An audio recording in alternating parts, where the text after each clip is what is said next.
வணக்கம். PM Kisan summon நிதி யோஜனாவின் விவசாயிகளுக்கான 20வது தவணை ஆல்ரெடி வெளியிட்டுட்டாங்க. ஸோ இப்போ 21வது தவணை எப்போ வெளியிடுறதுங்கிற குறித்து ஒரு அதிகாரப்பூர்வமான அறிவிப்பு வெளிவந்திருக்கு. ஸோ அதை தான் இப்போ நம்ம இந்த வீடியோவில் பார்க்க போகிறோம். தீபாவளி போனஸாக இந்த 21வது தவணை வெளிவருமா அப்படிங்கிற கொஸ்டினுக்கு தான் ஆன்சர் இப்போ கிடைக்க போகுது நமக்கு. பிஎம் கிசான் 21வது தவணை 2000 ரூபாயை தீபாவளிக்கு முன்பே வழங்குறதுக்கு மத்திய அரசு முடிவு செஞ்சிருக்கிறதாக தகவல் வெளியாகி இருக்கு.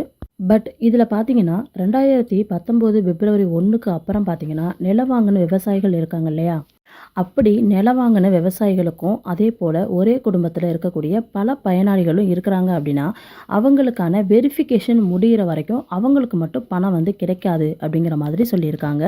அதே போல் பார்த்தீங்கன்னா பிஎம் கிசான் வலைத்தளம் இருக்கு இல்லையா, அந்த வெப்சைட்லேயோ அல்லது அந்த மொபைல் ஆப் அந்த செயலிலேயோ போயிட்டு நவ் யுவர் ஸ்டேட்டஸ் அப்படின்னு ஒரு ஆப்ஷன் இருக்கும். ஸோ அந்த ஆப்ஷனுக்கு போயிட்டு உங்களுடைய தகுதி நிலை என்ன அப்படிங்கிறத நீங்கள் அந்த இடத்துல சரிபார்த்துக்கலாம் அப்படிங்கிற மாதிரி சொல்லியிருக்காங்க.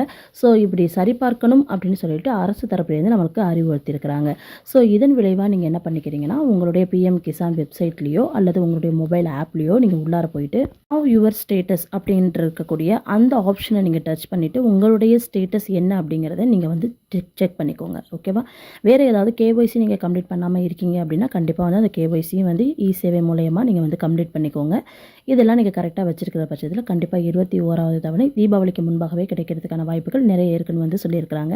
ஸோ அதன்படி உங்கள் எல்லாருக்கும் 21வது தவணை ஏறும். வேறு ஏதாவது தகவல் வந்துச்சுன்னா நான் கண்டிப்பாக வீடியோ போடுறேன். நன்றி.